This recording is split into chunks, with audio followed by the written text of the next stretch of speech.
Thank you so much for inviting me. This is an incredibly important issue that I think more people will be realizing is very important, and it'll be even clearer by the end of this session. I apologize, I have more information than I probably can cover and that you can probably absorb, and you can probably absorb. So bear with me, I'll have to highlight a few of the slides, but you can read them. Okay, I'll try to speak a little more softly, but I'm not used to doing that with the speaker voice. Okay, the first thing to know about talking to progressives is they're not all the same, but there are some huge patterns. Virtually every progressive believes that climate change has got to stop and we have to do it quickly enough. Almost every progressive believes that we mustn't hurt low-income people as we do this. Okay? And so every progressive believes that. Now, there are some other progressives, though, that I came up with this stuff. Anti-corporate progressives, which are a minority but are very active. So they're louder than the average progressive. And they see that capitalism is the problem. It's an evil, that we must crush the fossil fuel industry. That is the only way we can solve climate change.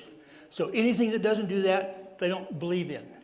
They also, most of them, don't believe that the free market solutions will work. The third category are the special interest progressive.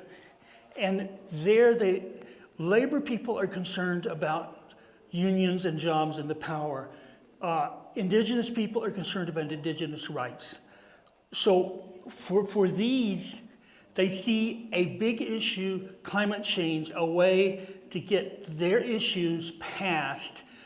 There is a connection with with climate change, but they don't want to support anything that doesn't help. So find out where the person you're talking to is. Most Democrats consider themselves progressives, and they fit in that first category, but they're not as active as some of the others. Now, how are they viewing a carbon fee and dividend? Most people, including progressives, see carbon fee and dividend as a carbon tax. By its nature, a carbon tax is regressive and hurts low-income families. And it won't work if it's too low, and they believe it is subject to corporate manipulation. So many progressives start out with a slightly negative attitude towards carbon fee and dividend, and not much real knowledge. Now, most anti-corporate progressives, they oppose all market solutions because they see capitalism as the problem.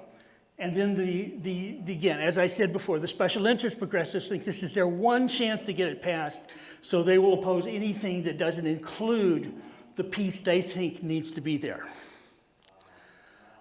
So we need to be strategic. And for most progressives, the Energy Innovation and Carbon Dividend Act is a compromise bill. It's designed that way. We want both Republicans and Democrats to be able to support it. But that means it has provisions they're not going to like. It's going to have provisions conservatives don't like. That's the nature of it. Most progressives, though, do get it about climate change and bipartisanship. You can't pass anything that's not bipartisan today. So the majority of progressives don't like some of those provisions, are reluctant to support it, but understand that we need to pass the best that we can.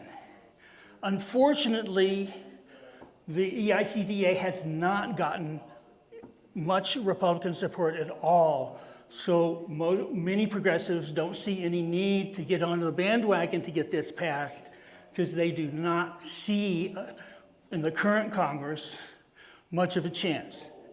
In Danny Richter's update this summer, he basically said it does not look like we'll be past this. We still fight for it, we never give up, but it doesn't look like we're going to get this unless He called it a tsunami. Something happens to make it suddenly everybody feels like we've got to get something passed. And if that happens, we need to be ready for that. I believe, this is not CCO, I do not believe we have to defend vigorously non-progressive provisions in the EICDA. Working out what Republicans have to support it can come later. And it would make it easier to get people on board with a vital carbon fee and dividend that we need. And so that would be one of the things that I would seriously consider, especially in talking to individual progressives as opposed to congressmen. Thinking strategically also, what is the pathway to getting this thing passed? Quite frankly, as I see it, the most likely scenario, and it's not far-fetched at all, it's a very possible one, is that we end up with Democratic majorities in both houses and a Democratic White House. However, even if you do that, the Senate can block any legislation currently. And so we will need virtually every progressive plus some conservatives. Getting almost every progressive, we're nowhere close to that at this point. So that's part of what we need to be working on, as well as getting the conservatives. Progressives will support climate change action, but maybe not carbon fee and dividend. So we need a lot more education, and we need a lot more work in that area. So now, there has been clear opposition from Green New Deal people to carbon fee and dividend. 200 plus organizations and 45 members of Congress supported the initial draft for a House Select Committee on the Green New Deal, and it opposed all prior proposals. There were carbon fee and dividend proposals that were introduced, not ours. So that seemed to include those. 626 progressive organizations, very few of the majors, but a lot of them, signed a document that included, we vigorously oppose market-based legislation. And the important Climate Justice Alliance and Indigenous Environmental Network, which a lot of other groups like to work with, has issued a report. Carbon taxes will always be low, will always be evaded, do not cut pollution to the degree needed, and are greenwash.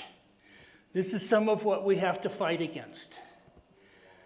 I think, though, most progressives will readily come to our side if they understand what the carbon fee and dividend is really about.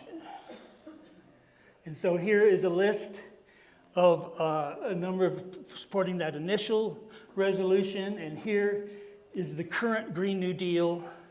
And clearly, the Green New Deal has a tremendous amount of momentum right now. Now, the Green New Deal, I believe, has completely changed the discussion. Texas senators and congressmen, none of them ever said anything about needing to do something on climate change until the Green New Deal started. And since then, significant leaders and others have started saying, yeah, we got to do something. That, I think, is connected. A lot more people are talking about it. Some of it is anti-New Deal talk, but at least they're talking about climate change. And they're no longer questioning whether there's something out there. I mean, some of them are, but it's changed. There's a sea change this year. Dozens of politicians have actually advocated solutions, including Senator Mitch McConnell, Cornyn, the whip from Texas, and an oil guy, Lindsey Graham, Alexander, Scott, Romney. We've had actual things being proposed by Republicans. And of course, most of the Democratic presidential candidates say they support the Green New Deal. Now, what that means is not clear. In fact, it's kind of a smoke and mirrors, because it doesn't mean the same thing to everybody by any means. We're going to go look at a little bit of that. Now, in the Green New Deal resolution in Congress, I cover briefly all of the issues that it includes, and I separated them into the climate change goals and the social economic goals. Notice this amazing list: 100% renewable national power generation, national smart grid, decarbonize all industries, fund massive drawdown and capture of greenhouse gases, decarbonize and improve public transportation, make green technology a major export, remove greenhouse gases from the agricultural sector, fund more R&D on the clean energy technology, fund building resiliency to extreme weather events, mitigate and manage all the health and economic effects from the effect. This is an amazing list. This is wonderful, but this is a set of visions, of goals. It's not actual policies. What those policies will be originally was designed to be worked out in the committees of Congress. And Senator Markey himself said, no specific policy has been accepted or rejected at this point, and that would include, clearly, carbon fee and dividend. Now, we also have some social economic goals that most progressives like. Job guarantee program, boy, it'd be wonderful to have full jobs. Break the industry control on labor and enforce workers' rights. And once again, this is directly from that resolution. Just transition program so that workers who are hurt are taken care of. Tribal rights. Deal with racial, regional, and gender-based inequalities. Basic income programs. Union strengthening. Adaptation to climate change. Cleaning up all hazardous waste sites. Give clean water, clean air, healthy food, and access to nature for all.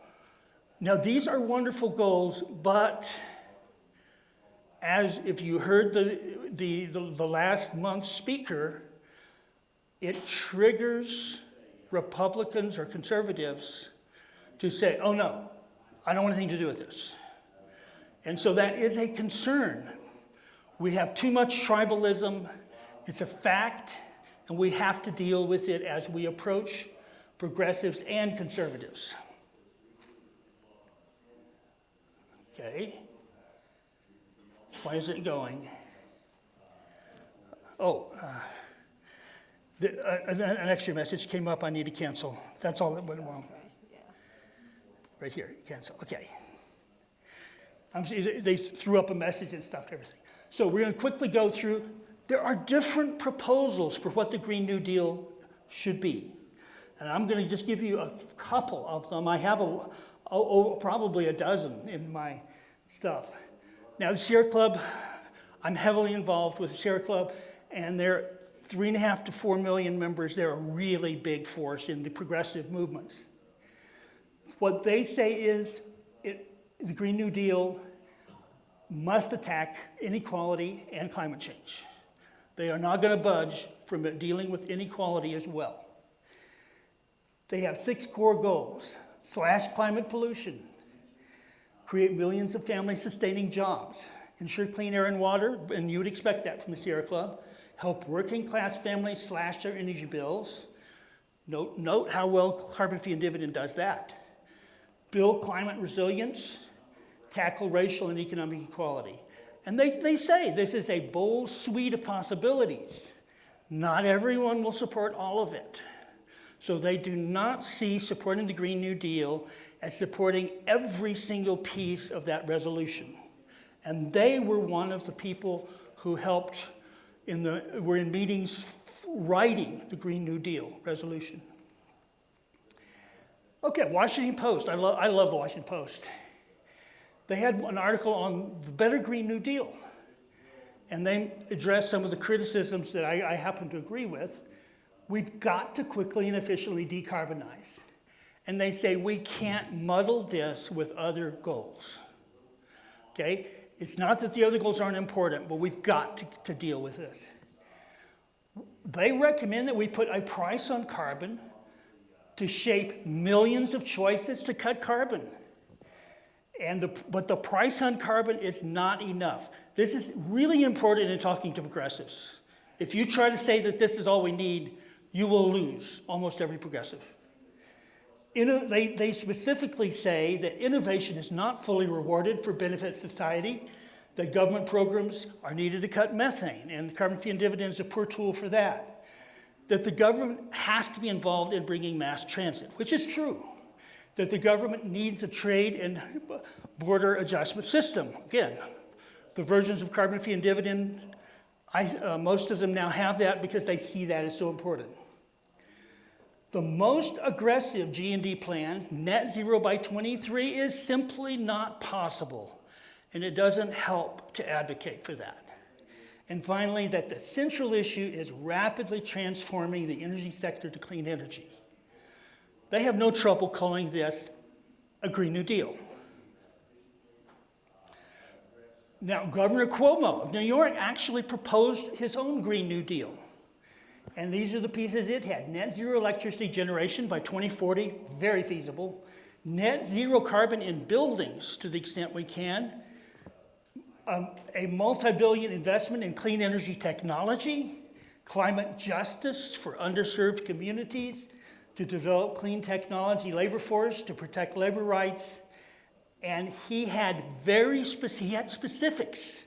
This wasn't a wish list. He had specifics with money attached to it and achievable goals in the executive budget that he introduced. It was not taken up by the legislature. They wanted to do their own thing. But again, a different view of Green New Deal.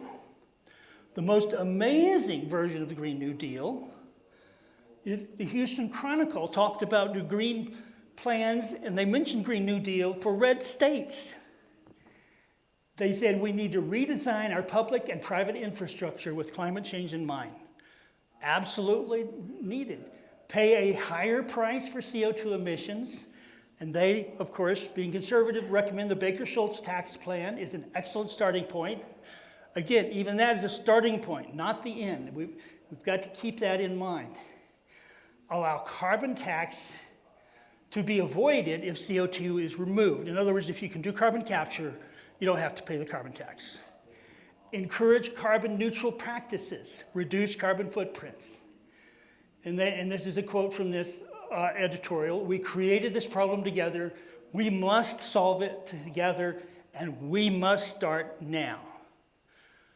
I don't think you would have seen this from them a year ago, but there is a shift.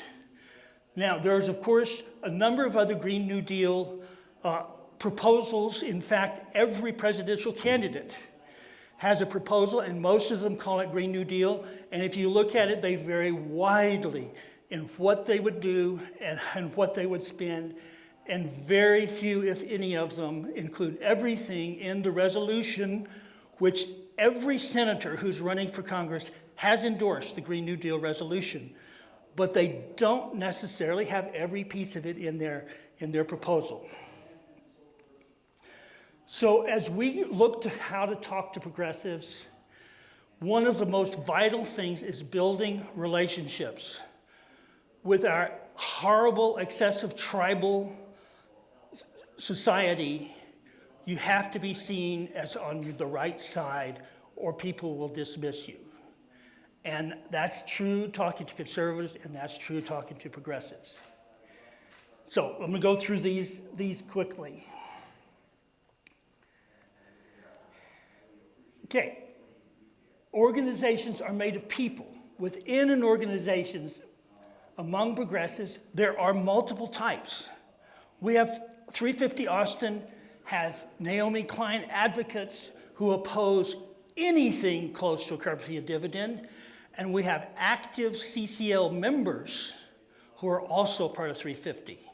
So even within an organization that may be a little bit more radical than others, you have to get a sense of who they are, what they are, have a relationship. When I go to other organizations' meetings, the first thing I ask is, how can I help you? Not, let me tell you what you need to believe. And I have gotten a tremendous amount of response, and I've gotten overworked, but that's... I frequently affirm that all our climate organizations must work together.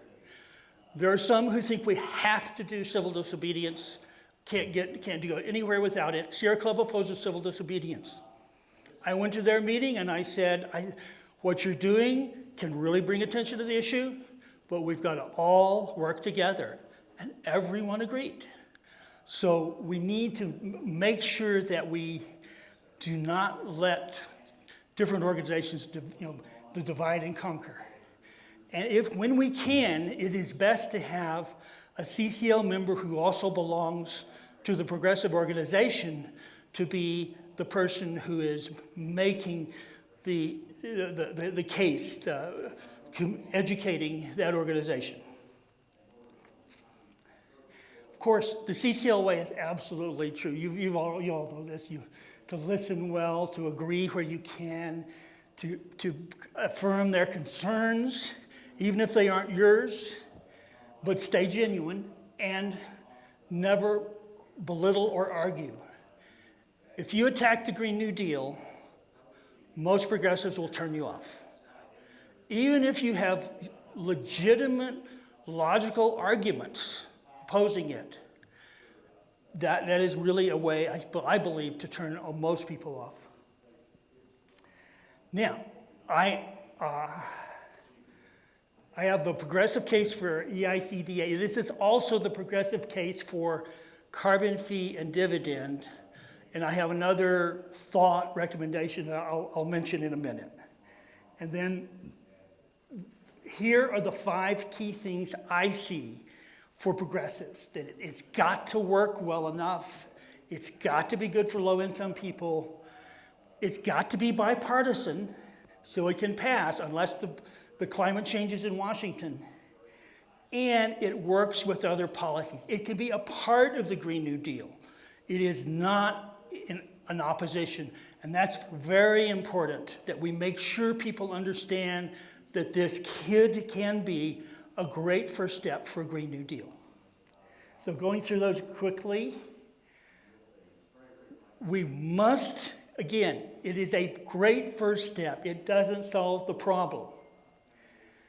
This is crucial because otherwise people can say that it doesn't do enough. I want to support something else instead of carbon fee and dividend. It does more for climate justice.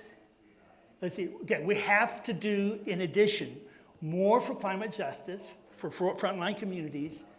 We do need to do more for just transition. We do need to do more to cut methane. We do need to capture carbon. I'd be happy to talk to you if you have any, but the scientists now agree that 410 is too high. That will be bad if we don't cut it down. And we know how to do it, and it is much cheaper than most of the media is reporting. The newer science, the newer companies are doing it a lot cheaper. Passing carbon fee and dividend also could help depolarize this highly partisan issue and help to legitimize the science so people can listen to the scientists better because they know how to deal with this. It's just a matter of political will, as we know. Now, we need to convince that it works. And I think the statement from the economist is a valuable piece because most progressives they listen to science, they listen to experts. I have heard progressives say, oh, economists don't know anything, or they're too much a part of the corporate. But most of them listen, so that's a valuable thing. It makes so much sense how it affects millions of economic decisions every day when you have a price on carbon. And the fact that we do not sufficiently reward innovation, this would allow much more of ability to plan for change, for innovation, and accept that. And again, it puts huge pressure on other countries to adopt. Many will argue US alone can't solve it, and that's right. But the carbon fee and dividend with the border adjustment really will put a lot of pressure on other countries.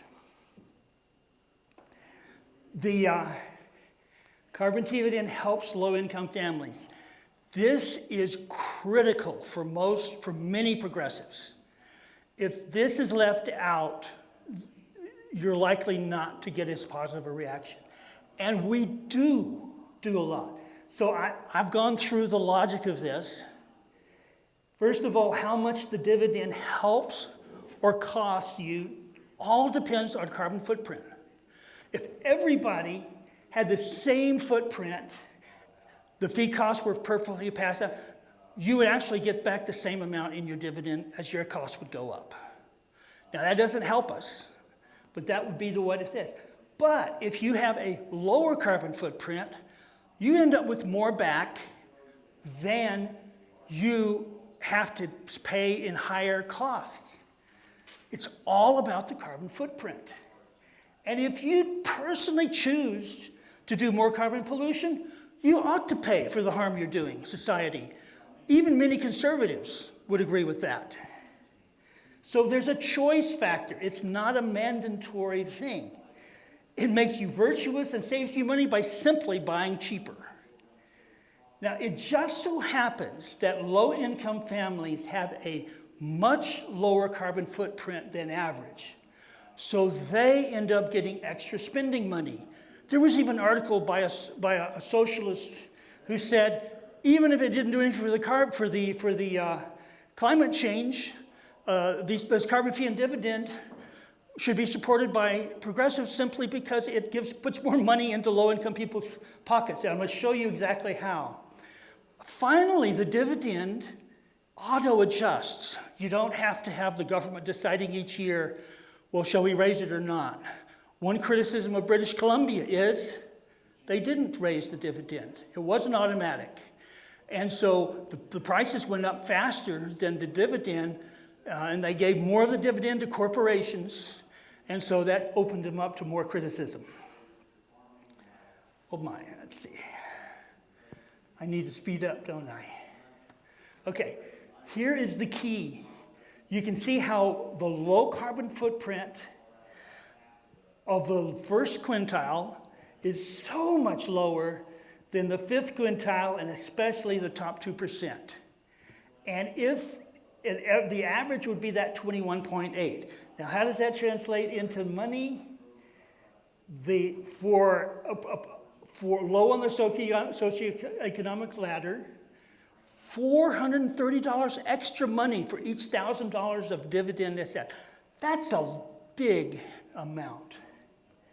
And at the very high end, they're paying nearly $1,500 more for each. In other words, their costs go up $2,500, and they only get a $1,000 dividend.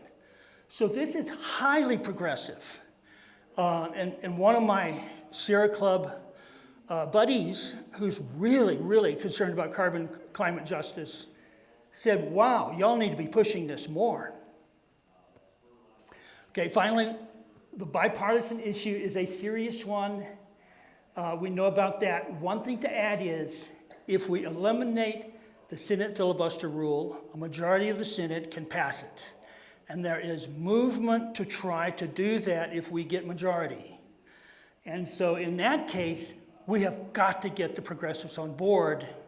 And if the conservatives, the Republicans do not come along, then we still can get this thing passed. Okay, there is good signs for bipartisanship. There's an organization, a partial list. On May 21 and 22, CEOs sent or went to Congress to push for a price on carbon. All of these. We have these Fortune 500s who formed a CEO climate dialogue, and they see that carbon fee and dividend is the best way to approach. Okay, we talked about how carbon fee and dividend work seamlessly with other policies, and so I also say, and my Sierra Club buddy said that's okay. Yes, we can't stop with carbon fee and dividend. We can pass other things though. And everything is not going to be in one bill. It wasn't for the original New Deal. There's no way you can do all of that in one bill. So there's going to be multiple bills anyway. I think this is a great first start because we've got to start on the carbon pollution issue. So we need to keep in mind the essentials. The carbon fee doesn't start too high because that causes a shock to poor people and small businesses. That gives people time to adjust, but we have to have a fee that increases fast enough to really cut the carbon. And then the dividend protects low income and struggling working class family. It doesn't have to be revenue neutral. I was told by CCL staffer that we do not require. That is in order to get Republicans on board, and they're seeming to be less concerned about that than they thought they would be. So it is possible that CCL will end up supporting a non-revenue neutral. There's a lot of advantage to having a revenue neutral bill because it's a lot harder to get special interests whittled away at it if no one has exceptions. If some people have exception, that opens the door for every lobbyist to try to get their own. But still, that is, especially in talking to progressives, that could be an important point. And of course, the border adjustment is really important because it brings other countries on board and it's bipartisan so that it will pass. Okay, as usual, I'm running out of time. These are available. I'm going to really quickly mention a few of these. The objection that it doesn't cut greenhouse gases fast enough. If it's only a part of the solution, it doesn't have to do the whole job. And we could change the rate of increase in the fee. The Kunz-Feinstein bill increases it by $15 a year instead of $10 a year. But that can be done in committee.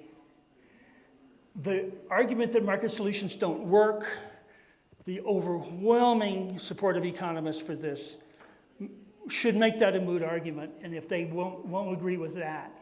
So there are places where market doesn't work, and the carbon fee, the EICDA allows additional measures to try to cut it. For example, CAFE standards are still fine under EICDA, and there are other things there too that we don't have time to go into.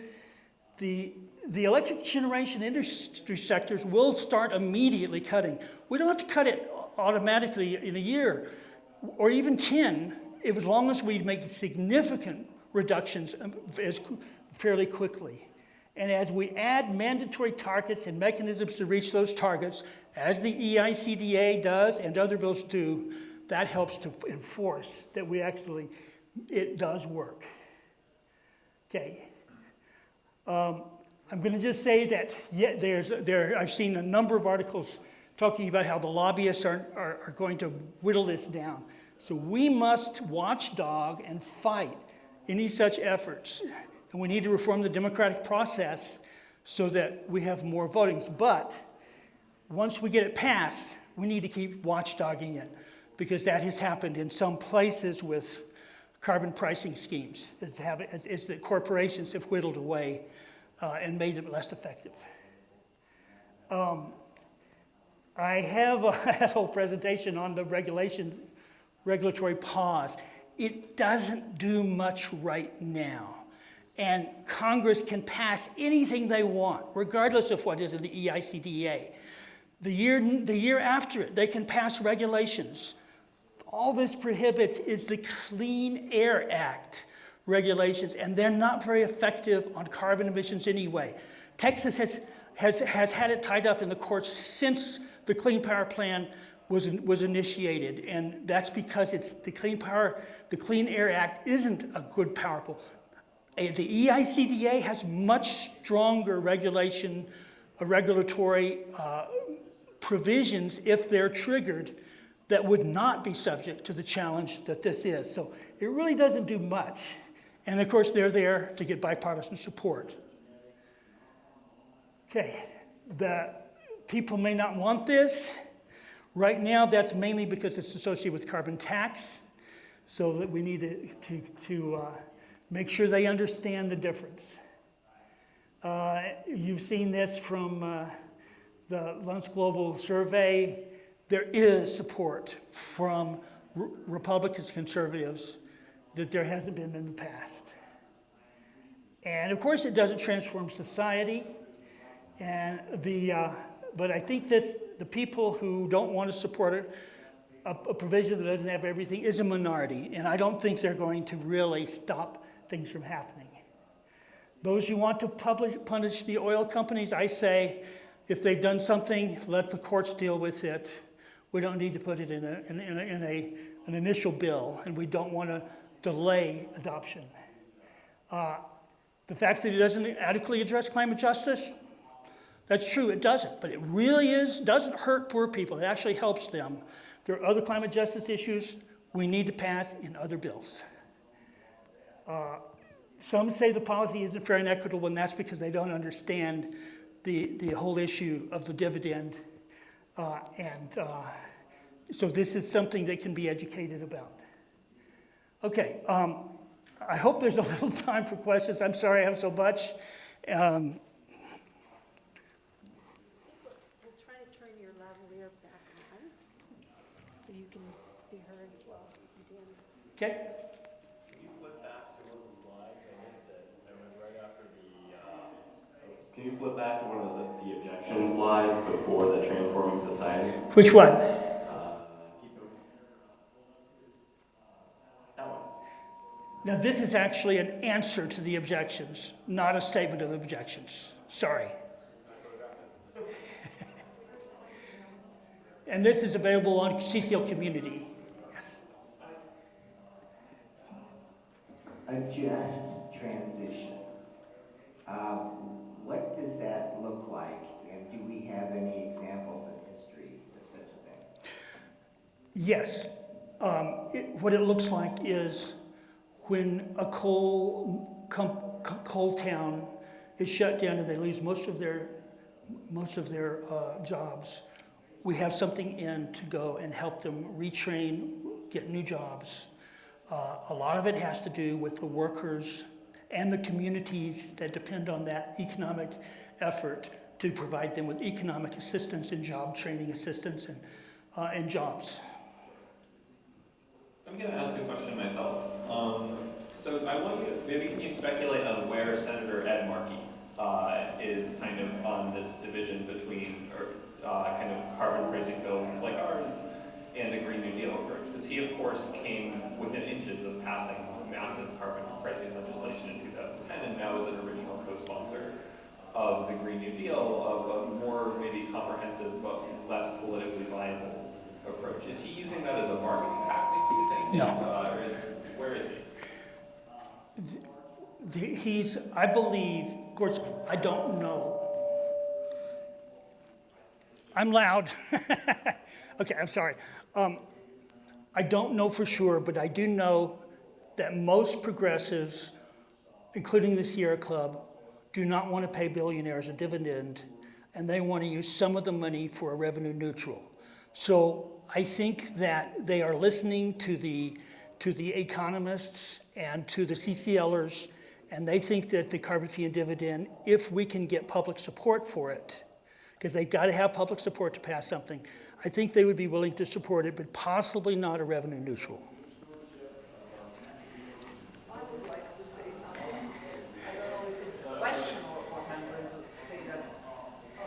In our study, we all know the Bible, and the Bible said in the beginning was the Word. We are using climate change, but usually that with the other side doesn't work well, because it's true, climate change has been since ever, it will be. But it is climate crisis that we have now. If we change the wording, we will get more people. And I grew up in another political society that wasn't divided in parties. We should go with, in my opinion, above the political parties, because this is for everyone. This crisis affects left or right-minded people. If we change the wording once again, I think we will get more people on the one side to fight this climate.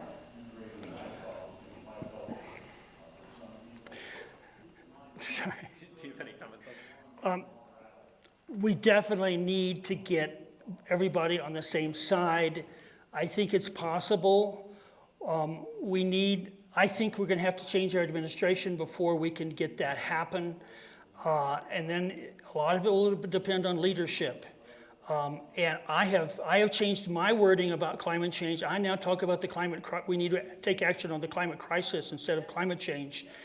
And so there's a lot of literature, there's a lot of information about how to deal with trying to break that divide, including our excellent speaker at the last Saturday monthly meeting.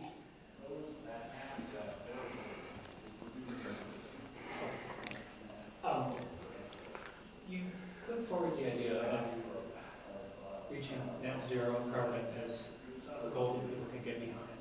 And you put forward the idea of squishing the fossil fuel industry as an objection of people. Are the two just not one and the same? What's the distinction? Actually, the REMI report projects the development of carbon capture technology, which would continue to have strong demand for natural gas for an additional, during the 10 to 12 years, which is as far as they went.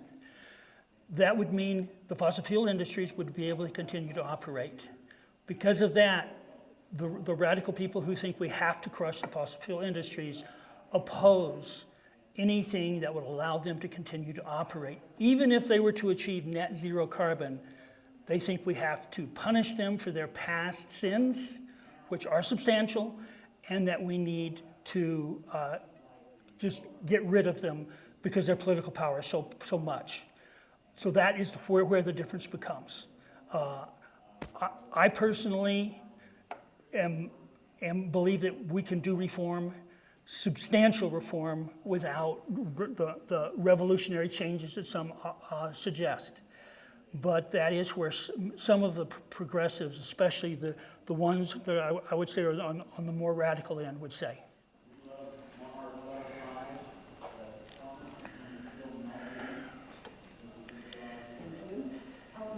I may have missed this because I came in a little bit late, but can you explain that it doesn't have to be revenue neutral? You mentioned in one of your slides, but I didn't follow the thinking around it. Okay.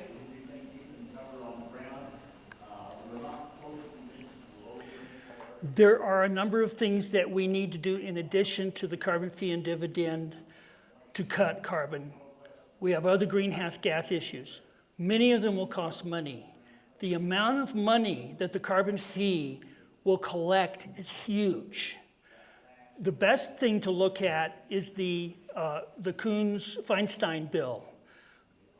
Senator Coons is the person who co-introduced our bill last November, but he couldn't find any Republicans. So he said, all right, I'm going to start with my ideal bill, and then we can work out the Republicans when we get into committee.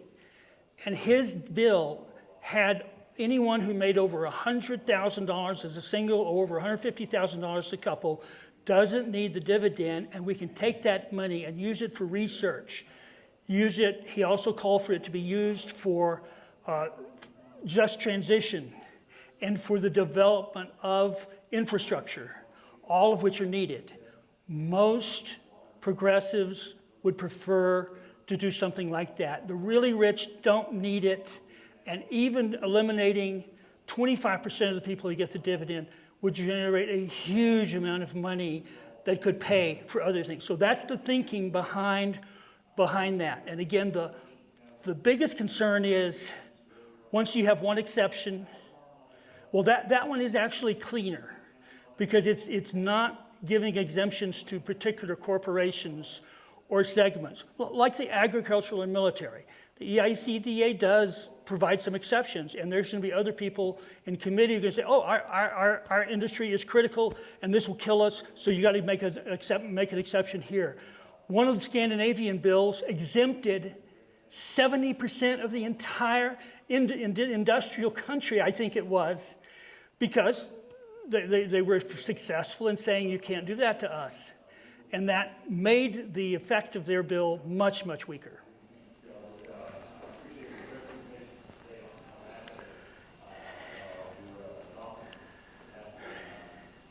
I appreciated you streamlining and simplifying the way to talk to special interest groups. One in particular is called the ocean advocacy community, and they seem to What? Sorry? I'm sorry, I missed one word. Offshore, Offshore. oil and gas, drilling, rigs, South the Sea, deep sea drilling, oil spills, all that. And yet, they seem to really shy away from the climate discussions or other tribes in the area. Do you see a convergence of tribes or a safe zone for tribes to come together? It's not just a partisan issue, but like you said, getting above the climate change to more of a climate crisis unification strategy.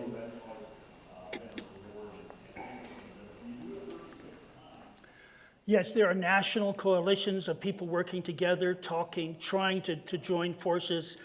On our local level, some of us are successfully getting most of the organizations to agree to work together on issues. Yes, I think there needs to be convergence, and there will be convergence of a lot of these groups in the future.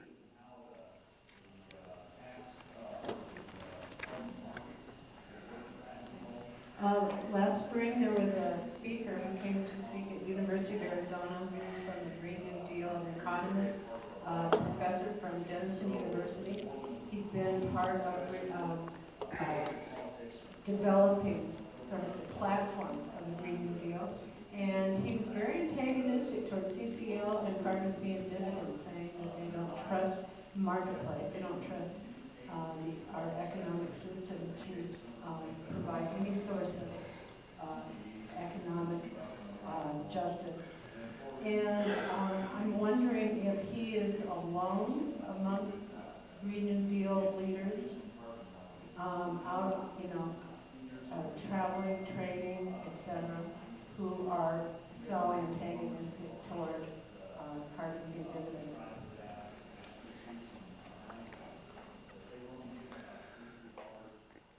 He opposes carbon fee and dividends' economic effect, not because of the economic evidence. I also went to graduate school in economics, but because of the political. If you adopt a political view that no matter what you do, oil companies are powerful enough to sabotage it, then no free market system could work. But the evidence is quite clear. Every time the price of a barrel of oil goes up or down, the gas prices change. How can you argue that that isn't an effective thing? When they went sky high, we saw a reduction of vacations among people. There is overwhelming evidence, and an incredible 3,500 economists in this country have all signed saying carbon fee and dividend will work and it will be effective. But you will definitely find a large number of Green New Deal and others who will argue that it won't work, and part of it is they don't understand, and we need to educate them. And the biggest part is they see the political economy piece overwhelming the actual economic data and literature. I have another question actually that I really want to ask. So, like in the past year or two, we've observed a really sharp rise in progressive activism and effectiveness on climate change because of the Green New Deal and others like it. And there's been just an outpouring of voices on climate, and I think it's been really good for the climate movement. But it strikes me that kind of inextricably tied to that, it's become, if possible, an even more divisive issue than it was in the past. You're seeing Republicans who are running for Senate kind of almost principally running on let's not have a Green New Deal. The Democrats are trying to take over the economy. And so is there a way we can have the best of both worlds? Do you know how to speak wherever you are in the political spectrum so that we can have the increased activism and pull more people into the movement without having this kind of divisiveness which seems to come along for the ride? I don't think there's any way in the coming election for it not to be a polarizing issue. I believe that there will be people who want an extreme, inaccurate version of the Green New Deal to be presented as the Democratic platform and attack it because they see it as vulnerable. So we're going to get that at the election level. And I don't see a way out of that. What we've got to be doing is on the organizational levels and on the personal levels, talking to people about saying, you know, carbon fee and dividend is not the Green New Deal. The Green New Deal highlights how critical we've got to do something, and these kinds of numbers reflect that even among Republicans. So it is an issue, but personally, it's politically, I think that's one of the things that a lot of politicians will be using during this election. And I would say that yes, that's one of the negative aspects of the Green New Deal, the way it was written and its effect. But it's also done a huge amount of good. And whether it ends up being on the whole extremely positive or less positive than we hope, I don't know at this point. I'm noticing the time, and I think we have to pause here. Okay, one more thing I'd like to. Yes, because you had a luncheon. One more thing that I'd like to say, I have successfully been working with Sierra Club,